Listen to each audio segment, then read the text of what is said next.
Hello, today's lesson is on changes in aims and objectives. So previously, we've looked at aims and objectives the business may have when they set up. Now we want to look at how they may change as a business evolves.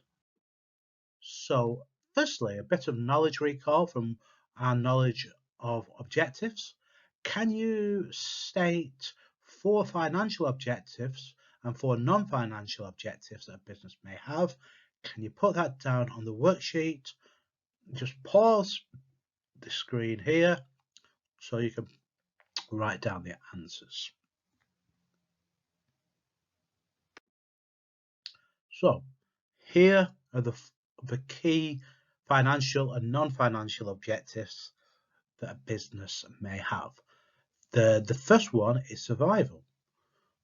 It's a sad fact that over 50% of businesses fail in the first 3 years, so having a clear survival objective is very important. A business main objective in the long term is to make a profit. We want to make a profit by making sure that the sales revenue is greater than the costs. So that's a clear target that a business should have. They may also want to increase their sales so that they become more popular and hopefully the profits will increase from that. Also, they would like to have a high market share. This is their business sales as a proportion of the total sales in the market. We'll do a quick exercise of that in a moment. The main non-financial objectives are the satisfaction. You feel from setting up your own business and the business being a success. It's a clear challenge because it's hard work. Most entrepreneurs work very long hours and they have to face highs and lows. So they're facing a challenge, and a lot of entrepreneurs enjoy that challenge. A lot of entrepreneurs like the fact that they're independent, that they're not having to answer to anybody else, to a boss. They make decisions themselves. They have control, which is independence and control are two similar issues, and they can live or die by the decisions that they make. And an entrepreneur, particularly for a sole trader, where they run the business by themselves, may have control over the decision-making process, and that will then be a clear reason for setting up a business. So a quick calculation there. You've got in 2020, the market size for supermarkets was 200 billion in the United Kingdom. Tesco has a market share of 28%. What that means is for every £100 worth of goods sold at supermarkets, 28 pounds of that was people buying goods at Tesco. And Aldi's market share is currently 8%. It's been growing rapidly over the years, but it's still relatively small compared to Tesco. So see if you can just work out what the sales will be of Tesco and Aldi on the sheet.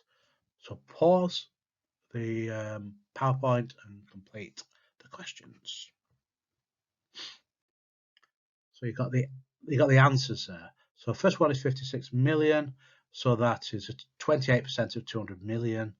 And then the 16 billion for Aldi, the 8% of 200 million. So what are we trying to achieve today? So a quick recap on theme 1, what aims and objectives are, the reasons why they may change, and how they change.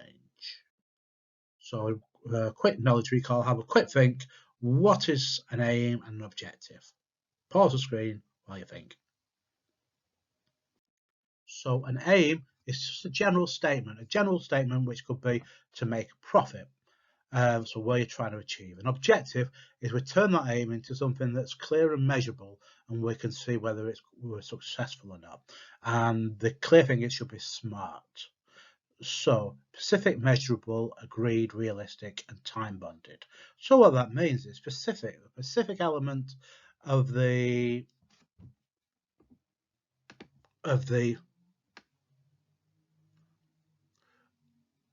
of the objective there is to make a profit. That's clear. The measurable, they put down 25,000. Agreed. You should know that if you become a limited company, either public or private, you have a board of directors and they must agree what the target should be. It should be realistic. Is £25,000 profit in the first year realistic? Without knowing the business, we would probably would say yes. And time bonded, they put yes at the end of the first year of trading. So they can look at that objective and then they can see clearly at the end of the year whether they've succeeded or not. So what we're looking at now is why aims and objectives change as a business evolves.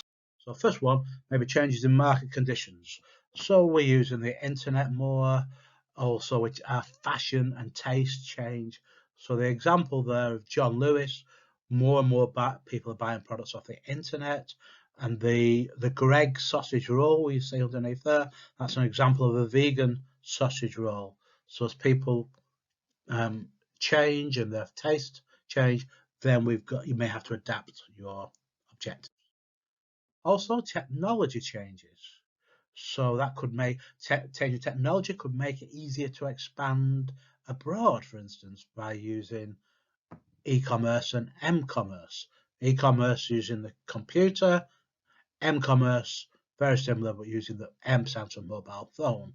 So now we have mobile phone apps and we buy a lot of products on that, whether it's Uber Eats or whether we go into McDonald's there and order the products on the screen.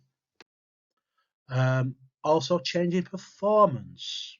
So here we've got Superdry. Superdry business was very successful, but now they're having to change their objectives because they're having problems, and so they've closed down some stores and they're changing their objectives to it.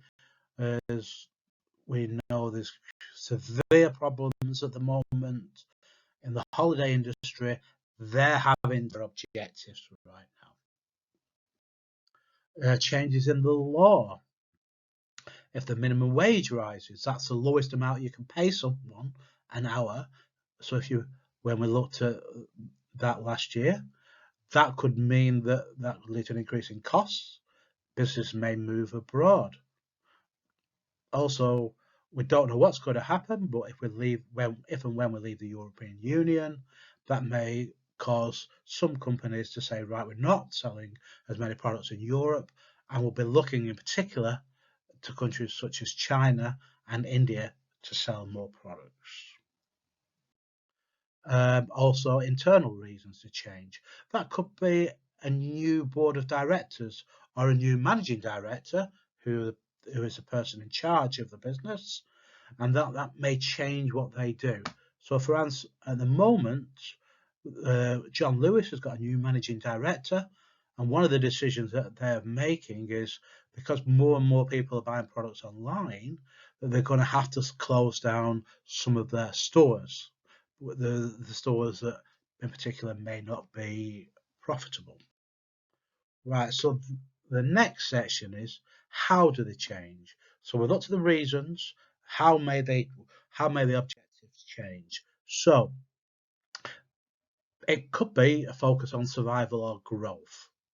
So for instance, Pizza Express and TUI are two businesses that are not doing particularly well. Pizza Express was a business that wasn't doing well before the coronavirus outbreak.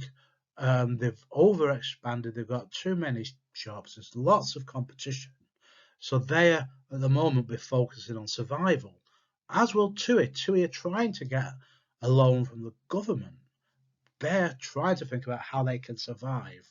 Where Amazon, they're a company that have seen this as a great growth opportunity as more people are staying at home, more people are buying off the internet, and they're expanding their operations. So they're So they may change it to expansion, where Pizza Express may change that to survive. They may be thinking about entering or exiting markets.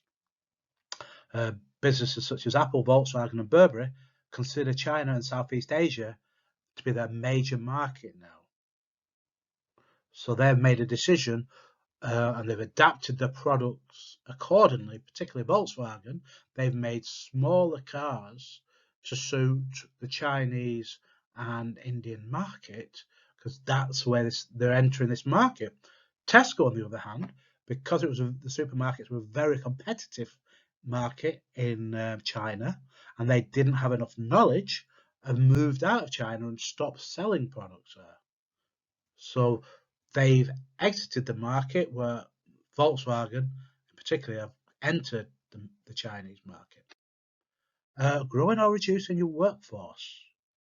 At the moment, Amazon, one of the few companies that are expanding the workforce, they're advertising for more staff, they're advertising for more drivers, and whereas Rolls-Royce have announced that they are going to make workers redundant.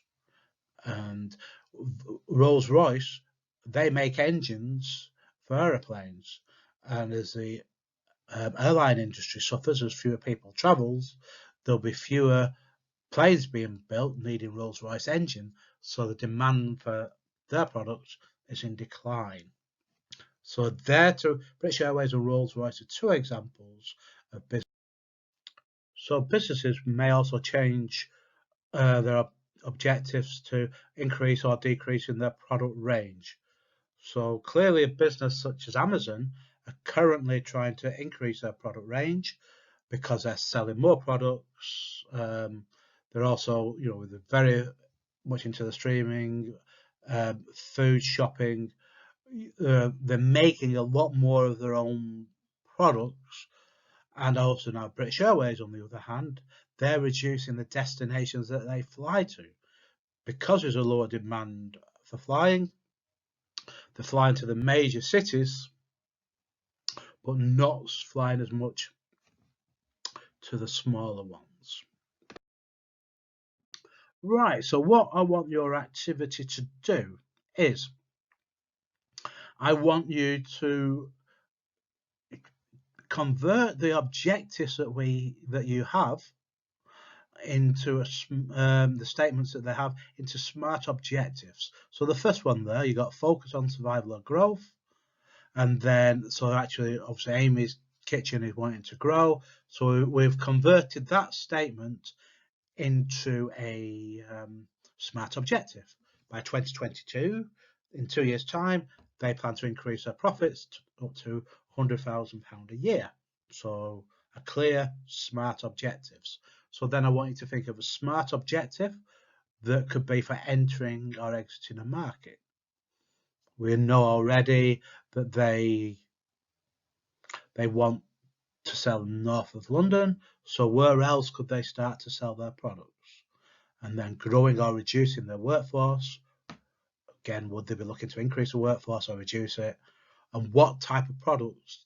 Could they be selling different products or providing different types of services in the future? Right, so that's what I want you to do. So that's the end of the lesson.